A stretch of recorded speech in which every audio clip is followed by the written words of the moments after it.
Bismillahirrahmanirrahim. Assalamualaikum warahmatullahi wabarakatuh. Ya, baik, selamat datang semuanya di kuliah daring Kimia Dasar 2 dengan topik kesetimbangan asam basa.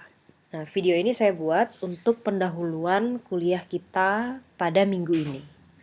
Ya, mengantisipasi merebaknya kasus infeksi COVID-19, maka kita akan melaksanakan kuliah online selama minimum 2 minggu. Oke. Nah, kuliah online ini seperti yang sudah kamu ketahui akan kita kelola dengan media Google Classroom.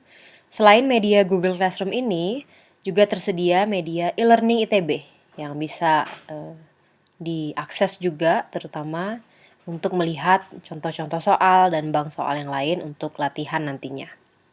Untuk video perkuliahan akan saya upload semua di Google Classroom ini.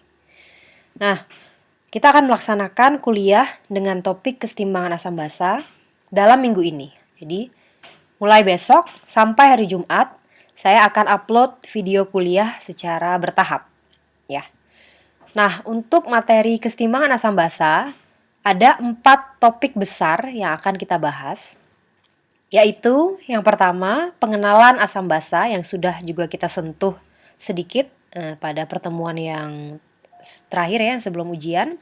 Kemudian konsep pH yang merupakan ukuran dari atau derajat keasaman suatu sistem. Juga di dalamnya nanti ada konsep pOH tentu saja. Dan setelah itu kita akan beralih ke bagian kedua, yaitu pembahasan mengenai sistem kesetimbangannya. Nanti akan ada kesetimbangan asam, di mana konstantanya nanti kita kenal sebagai Ka. Kemudian ada kesetimbangan basa, di mana konstanta atau tetapan kesetimbangannya kita akan kenal sebagai Kb. Dan air kita akan kenal nanti tetapan kesetimbangannya sebagai Kw. Ya. Tentu mungkin kamu sudah pernah belajar konsep ini saat SMA juga. Nah, konsep yang dipelajari saat SMA jangan dilupakan ya, karena akan kita gunakan lagi dan kita pelajari lebih dalam. Dan tentu sekarang kita akan membahas secara konseptual dan juga secara fenomenologis seperti apa ya. Merupakan upgrade dari yang sudah kamu pelajari di jenjang SMA dulu. Kemudian bagian yang ketiga, kita akan membahas mengenai sistem buffer, yaitu sebuah sistem yang mampu menyangga pH.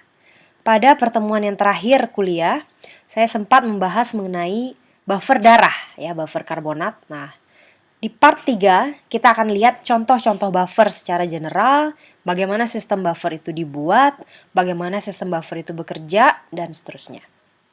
Dan nanti part yang terakhir, kita akan membahas mengenai titrasi asam basa. Nah, kamu sudah melakukan praktikum titrasi asam basa, yang sudah dilakukan juga akan sangat bermanfaat untuk mempelajari teorinya. Ya, praktek yang sudah itu akan sangat mendukung untuk teori titrasi asam basa nantinya. Baik, saya harapkan kamu semua bisa mengikuti pelajaran ini dengan baik. Tentu saja pembelajaran e-learning ini sangat bergantung pada mahasiswanya juga ya. Bagaimana kamu mengakses materi di sini, bagaimana kamu mencari juga materi sendiri dan berlatih sendiri, itu akan menjadi kunci dari keberhasilan kuliah e-learning kita ini. Nah, pada akhir kuliah, setelah selesai keempat video kuliah, saya akan berikan tugas ya. Tugasnya ini akan saya berikan instruksinya nanti bagaimana pengerjaannya. Yang jelas tentu saja dikerjakan per orang ya. Tidak boleh dilakukan kumpul-kumpul gitu ya untuk berdiskusi, baik itu di kampus karena kampus kita juga akan lockdown, dan juga di luar kampus itu dilarang untuk berdiskusi. Di masa-masa seperti ini tentu saja keamanan dan kesehatan itu adalah hal yang paling utama.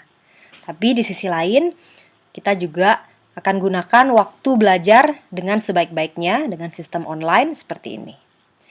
Nah, tugas nanti akan dikumpulkan melalui media Google Classroom ini juga ya. Saya pikir sebagian besar sudah mendaftar ya secara online di sini.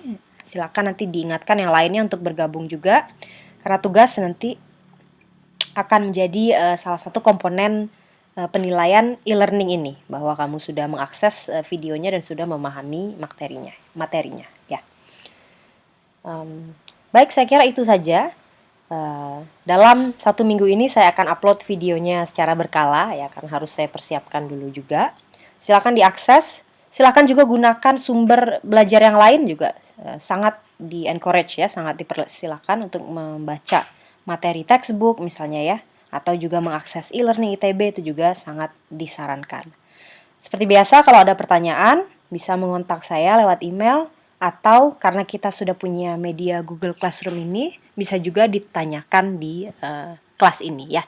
Nanti saya akan tuliskan di masing-masing video. Apabila ada pertanyaan bisa dituliskan di bagian komennya nantinya ya.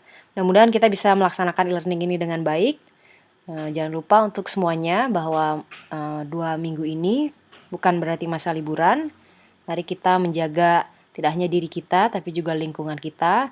Semoga Allah Subhanahu wa Ta'ala selalu memberikan kita lindungan dan kesehatan dalam menjalani aktivitas kita, dan semoga pandemik ini segera berakhir ya, agar kita bisa kuliah lagi seperti biasanya.